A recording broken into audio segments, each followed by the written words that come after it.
मीरा के पद, इसकी व्याख्या हम पिछली वीडियो में कर चुके हैं। इस वीडियो में करेंगे इसके इम्पोर्टेंट प्रश्न उत्तर। पहला प्रश्न है, मीरा ने किन किन पर की गई कृपा को स्मरण कराते हुए हरि से अपनी पीड़ा को हरने की विनती की है। इस पद में मीरा अपनी पीड़ा को हरने की विनती कहती हैं कि जैसे कृष्ण ने अपनी दया लोगों पर दिखाई है, वैसे ही उनकी भी पीड़ा को वो हर ले। वो उसमें 3 उदाहरण देती हैं। पहले वो याद दिलाते हैं कि जैसे आपने चीर बढ़ाकर द्रौपदी की लाज बचाई। दूसरा उदाहरण देती हैं जैसे आपने प्रहलाद को बचाने के लिए नरसिंह का रूप धारण किया। तीसरे उदाहरण में कहती हैं कि डूबते गजराज को भी बचाया। इन सभी उदाहरणों से वो कहती हैं आपने जैसे ये मर्यादा रखी, उसी प्रकार आप अब भी ऐसा ही करें और वो जो पीड़ा झेल रही है मीराबाई, उसकी भी पीड़ा को वो हर ले। अगला प्रश्न है, अपने आराध्य श्री कृष्ण के दर्शन पाने के लिए मीरा क्या क्या उपाय करती हैं। मीरा श्री कृष्ण जी से बहुत प्यार करती हैं। वो उनके लिए दासी बनने को तैयार है, उनके लिए बाग लगाना चाहती हैं और वृंदावन की कुंज गलियों में वो गोविंद जी की लीलाओं का गुणगान करना चाहती हैं और कुसुम्बी साड़ी पहनकर आधी रात को यमुना के तट पर जाकर एकांत में श्री कृष्ण जी से मिलने को वो बेचैन है और ऊंचे ऊंचे महल बनाकर उसमें खिड़कियां लगवाना चाहती हैं और कृष्ण जी का वहां से दर्शन पाना चाहती हैं। प्रश्न तीसरे में, मीराबाई ने श्री कृष्ण के रूप सौंदर्य का वर्णन कैसे किया है और इसी को आप व्याख्या में अगर आएगा कि आशय स्पष्ट कीजिए। मोर मुकुट पीताम्बर सोहे, गले बैजंती माला, वृंदावन में धेनु चरावे, मोहन मुरली वाला। दोनों का आंसर सेम होगा।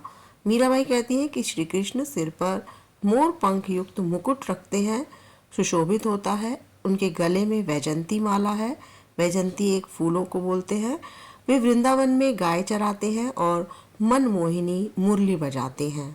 नेक्स्ट क्वेश्चन है, तीनों बाता सरसी का आशय स्पष्ट कीजिए।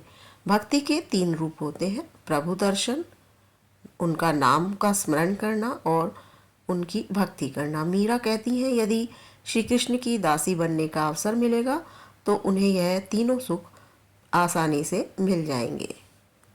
मीरा अपने हृदय के अंधकार को कैसे दूर करना चाहती हैं? तो मीरा अपने भगवान की भक्ति के द्वारा अपने हृदय के मन के अंधकार को दूर करना चाहती हैं। वो प्रियतम कृष्ण के दर्शन के बिना उन्हें अपना हृदय अंधकार में घिरा हुआ लगता है। वो चाहती है कि श्री कृष्ण बांसुरी बजाते हुए और गले में वैजंती माला धारण किए हुए नटवर रूप में उन्हें दर्शन दे दे। श्री कृष्ण के दर्शन के आलोक से वो अपने हृदय के अंधकार को दूर करना चाहती हैं। पहले पद में मीराबाई कह रही हैं कि आपने जैसे गजराज की सहायता की थी, तो इस पद में गजराज ने कृष्ण की सहायता कैसे की थी और क्यों की थी, मीरा के पद के आधार पर बताइए। भागवत कथा के अनुसार गजेंद्र मोक्ष प्रकरण में एक कथा है जिसमें कहा गया है कि एक गजराज थे जो भगवान को चढ़ाने के लिए प्रतिदिन सरोवर से फूल तोड़कर लाता था। एक दिन उसे मगरमच्छ ने पकड़ लिया और उसे पानी में खींचने लगा। असहाय गजेंद्र ने बहुत पीड़ा महसूस की, जिसे सुनकर भगवान से वहीं से सुदर्शन चक्र फेंक दिया, जिससे मगरमच्छ का सिर कटकर धड़ से अलग हो गया और इस प्रकार भगवान ने हाथी की पीड़ा को दूर कर दिया। पहले पद में ही नरहरि का भी वर्णन मीरा करती हैं कि आपने जैसे नरहरि का रूप धारण किया था और प्रहलाद की रक्षा की थी, तो उनकी क्या कहानी है। प्रश्न है, नरहरि का रूप किसने धारण किया था और क्यों किया था। नरहरि रूप भगवान विष्णु के 14 अवतारों में से एक अवतार है। उन्होंने यह अवतार तब धारण किया था जब हिरण्यकश्यप प्रहलाद का वध करना चाहते थे। ये वही प्रहलाद है जिसको हम होलिका के रूप में होली जलाते हैं और होलिका प्रहलाद को लेकर गोदी में बैठती है। तब उन्होंने भक्त प्रहलाद की रक्षा की और अपने नरहरि के रूप से हिरण्यकश्यप का वध कर दिया था। उनका नरहरि रूप यानी आधे नर और आधे वो शेर के रूप में थे। मीराबाई श्याम की चाकरी क्यों करना चाहती है, स्पष्ट कीजिए। तो मीराबाई श्री कृष्ण की चाकरी यानी उनकी नौकरी, उनकी दासी इसलिए बनना चाहती हैं क्योंकि चाकर बनने पर वह नित्य ही अपने स्वामी श्री कृष्ण के दर्शन करने का सौभाग्य प्राप्त कर सकेंगी और निरंतर उनका स्मरण करेंगी यानी उन्हें याद करेंगी, जिससे उन्हें भक्ति की जागीर यानी भक्ति के रूप में जागीर के रूप में श्री कृष्ण प्राप्त हो जाएंगे। अगला प्रश्न है कि द्रौपदी के चीरहरण के उदाहरण की आप व्याख्या कीजिए, अर्थात ये कहानी क्या है। हस्तिनापुर की सभा में जब पांडव कौरवों से जुए में सब कुछ हार गए तो उन्होंने द्रौपदी को भी दांव पर लगा दिया और उसे भी हार गए। तब दुशासन ने पांडवों का अपमान करने के उद्देश्य से भरी सभा में द्रौपदी को बुलाया और उसका चीरहरण करने लगा।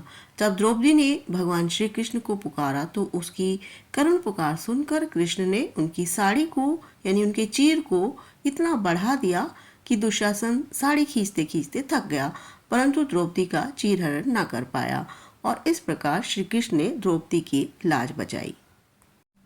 प्रश्न 10 है, मीराबाई की भाषा शैली पर प्रकाश डालिए। मीराबाई की भाषा कैसी है? राजस्थान की थी वो, तो राजस्थान मिश्रित ब्रज भाषा है।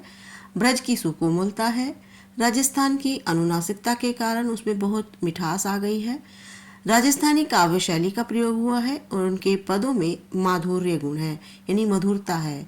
शैली शास्त्रीय कम है, लोक शैली अधिक है। लोक शैली होती है जो लोग उसको गा सकें। जन भाषा का प्रयोग है। पर्यायवाची शब्दों का प्रयोग है, जैसे कृष्ण के अनेक नाम पुकारती हैं, हरि, गिरधर, मोहन, गोविंद। अनुप्रास अलंकार, पुनरुक्ति प्रकाश और रूपक अलंकारों का उन्होंने प्रयोग किया है। मीरा की शैली गीत शैली है यानी वो गाई जा सकती है और उनमें अनुभूति, संक्षिप्तता और मधुरता है। संगीतात्मकता के दर्शन होते हैं यानी उनके सभी पद गाए जा सकते हैं, गेय पद हैं। और इस प्रश्न के साथ ही हमारे मीराबाई पाठ के सारे क्वेश्चन आंसर इम्पोर्टेंट कवर हो जाते हैं।